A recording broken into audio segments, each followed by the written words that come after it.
السلام عليكم ورحمة الله وبركاته. عاملين ايه يا حبايب قلبي؟ سارة. النهاردة يوم جديد، كان يوم هدى ويوم تعب. تعالوا نشوف عملنا ايه مع بعض في اليوم العشرين من عند الفراخ بتاعتنا. تعالوا نشوف مع بعض.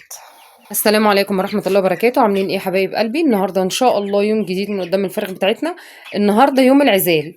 هننقل الفراخ، هننزلهم من هنا، هننزلهم على الارض. طب ان احنا هنحطهم في المساحة دي بس؟ لا، انا بس هنزلهم من القفص، هنزلهم على الحتة دي وابتدي افرش لهم شكارة تانية، واحط كيس زي ده كده احطه على باقي الحيطة هنا عشان ما يبهدلوليش الدنيا، واقفل مكانهم، واحط انا اهو الضرفة اهي، حاطه لهم ضرفة برضه هسد عليهم واحط لهم الضرفه، وهنشوف الشكل النهائي بتاعنا ايه. بس انا حبيت اوريكم قبل ما ننقلهم. بصوا خلاص، بسم الله ما شاء الله، اللهم صل على النبي. كبروا. المكان ده ابتدى يبقى ضيق عليهم، الفرخ مش اخد راحته، بيلعبوا بالخيل.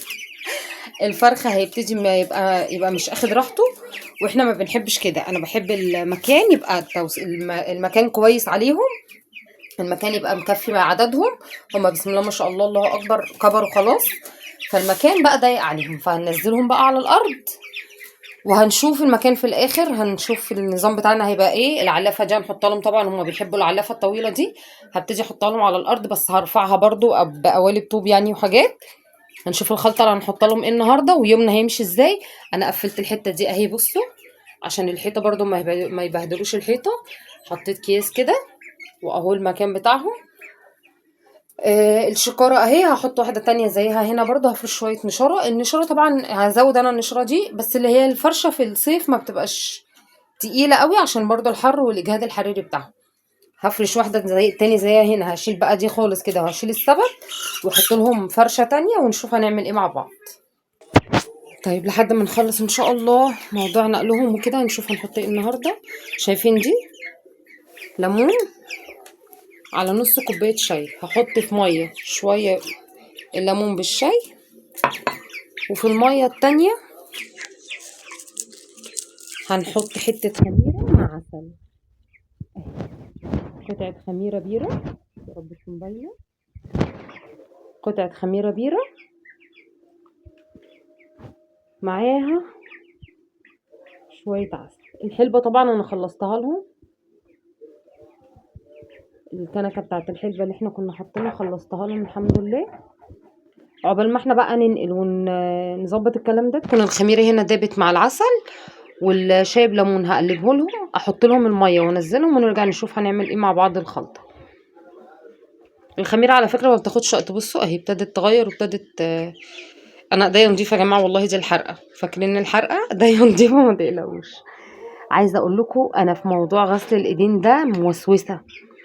عارفين الناس اللي هي طول ما هي واقفة عملت حاجة اروح جري غسلة ايديا. يعني انا هنا نضفت لهم، اروح قبل ما اعمل لهم الاكل اروح جري غسلة ايديا. دلوقتي قبل ما فرشت لهم الفرشة بتاعتهم دي، دخلت غسلت، ما عملتش حاجة خالص. يعني ممكن يكون في ضغط، يا دوب لزقت الكيس وعملت النشاط، دخلت جريت غسلت ايديا. بجد عندي وسواس في الموضوع ده. طول ما انا واقفه على الحوض اغسل المواعين، اغسل ايديا، اعمل الاكل، ما اعرفش ربنا هي النظافه حلوه والله، والنظافه من الايمان، بس بحس ان الموضوع بيقلب معايا بوسوسه شويه. هنا اهو هحط لهم ميه هنا، وطبعا لما نزود الفرشه واحط لهم الناحيه التانية، هحط الميه التانية الناحيه التانية، والعلافه الطويله هتبقى على الطوبتين دول. وهشوف والله كلهم تمام ومقبلين عليها وكلهم بياكلوا تمام. في حبة مش عارفين ياكلوا كده، هزود لهم برضو حاجة تانية فيها علف. النهاردة العلف اهو خلاص، احنا علف وسط بس مفيش علف ناعم. قطعت عليه بصلاية زي ما انتوا شايفين اهو، قطعت عليه بصلاية، حطيت معلقة كركم وزعتها على العلافة كلها، وحطيت معلقة عسل اسود. دي النهاردة الخلطة بتاعتنا، هقلبها. معلش انا عارفة ان انتوا زهقتوا من الموضوع ده، بس حبيت انوه عليه تاني. اي حركة نقل هتعمليها للفراخ، اي خلطة تتقال عليهم هتحمى عليهم تبقى بالليل. انا النهاردة اهو دلوقتي الساعة 12 بالليل، انا هنقلهم بالليل مش بالنهار، مش تيجي في عز الحر وفي عز الشمس وتخش كده وسط فراخك وتفضلي تشيلي وتحطي فيهم، عشان ما يحصلش عندهم اجهاد حراري. الجو الصبح بيبقى سخن برضو، احنا لسه يعني الحمد لله اللهم لك الحمد، في اسكندرية عندنا الجو هنا ابتدى يطرى كده، في نسمة هوا، بس برضو الصبح بيبقى حر. فاحنا ما نجيلهمش في عز ما هم حرانين وفي عز ما هم تعبانين من الحر وقاعدين مش قادرين فاتحين بقهم مش قادرين يتنفسوا، وننقل ونشيل ونحط فيهم، لا. انا هو الساعه دلوقتي 12 بالليل، انا هنقلهم. ها عملت لهم الخلطه بتاعتهم اهي، خلاص كده العلف جاهز. دعواتكم بقى. انزلهم من هنا، احطهم على مكانهم الجديد واحط لهم العلافه، وهرجع معاكم اخر بقى لقطه نشوف دنيتهم هتبقى عامله ازاي لما ينزلوا تحت. والارض ان شاء الله برضه هتبقى واسعه عليهم، لان بصوا المكان ايه دق عليهم اهو. اتفضلوا. كل شويه عليه، كل شويه يخش على العركه. المكان دق عليهم، فانا هنزلهم على الارض بقى. نور احسن بالنسبه لهم. المكان هيبقى اوسع، التهويه ان شاء الله هتبقى اوسع. الشباك زي ما احنا متفقين هم اهم تحت الشباك على طول. التهويه تبقى اوسع، ليه تبقى احسن ليهم، المكان يبقى اوسع. وان شاء الله بامرك يا رب، عشان احنا كده خلاص داخلين على الجد بقى، احنا 20 يوم خلاص، داخلين في المرحله الاخيره يعني زي ما بيقولوا. فهنزلهم ونشوف المكان الجديد وهرجع لكم. بصوا بقى، انا قلت ايه، بما ان هي حركه تنقلات وكله، تعالوا ننزل مع بعض نطمن على الاوزان نشوف ايه اخبارها. بسم الله الرحمن الرحيم. بسم الله الرحمن الرحيم. بسم الله ما شاء الله. الصوره طبعا بتتحدث عن نفسها. بسم الله الرحمن الرحيم. بسم الله. اللهم بارك اللهم بارك اللهم بارك. 720 جرام. يلا على ارضك الجديده. بسم الله الرحمن الرحيم. طبعا مش شرط تلاقي كل نفس الاوزان، معلش اسف، مش شرط تلاقي كل نفس الاوزان، احنا مصفرين الميزان. بسم الله الرحمن الرحيم.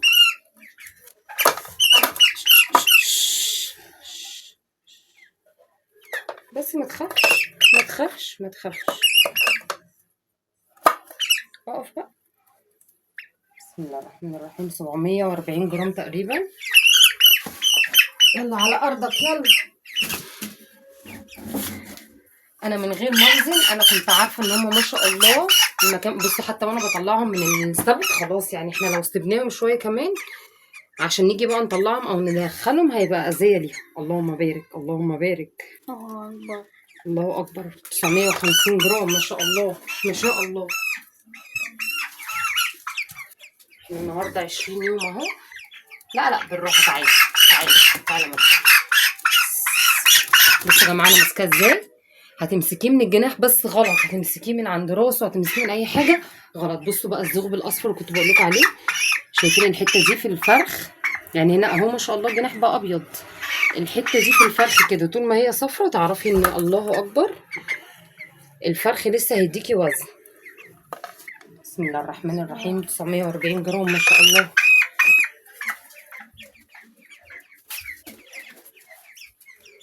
انا كل حاجه على عينيكوا زي ما بيقولوا كده، ايه على عينك يا تاجر، من اول الدوره ان شاء الله لحد اخر يوم احنا مع بعض. ما شاء الله 820 جرام. احنا كده اضعف واحد معانا اللي هو كان 720 جرام ده. فما شاء الله يعني. بالراحه بالراحه بالراحه. هما مخضوضين طبعا من موضوع النقل وكده. بسم الله الرحمن الرحيم. شاطر شاطر شاطر حبيب ماما. 890 جرام تقريبا ما شاء الله. لا انزل من على الاكل، انزل من على الاكل. كده اخر واحد هنطمن. احنا كده عرفنا متوسط الاوزان معانا من 750 جرام ل 950 جرام ما شاء الله. 800 جرام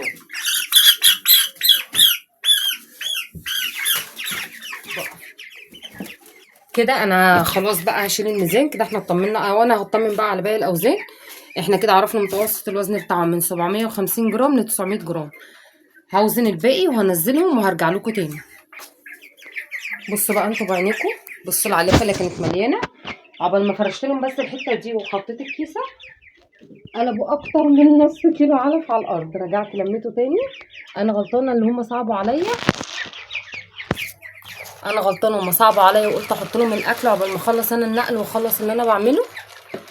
انا غلطانه. قلبوها كلها على الارض، كلها بالنشاره بكل حاجه قلبوها على الارض، قلبوا الاكل كله. بصوا سايبين الفرشه وسايبين كل اللي انا عماله بعمله وقاعدين بره. طب الجو مش حر يعني، ده الجو طراوه. بصوا قبل ما خلصنا هي الخميره دابت، هنحط بقى واحدة مية هنا، نخليها هنا عشان تبقى بعيد عنهم يعرفوا ياكلوا. طبعا ده مش هرميه، هيفضل كده معايا كل شويه ايه ازود لهم الاكل بتاعهم.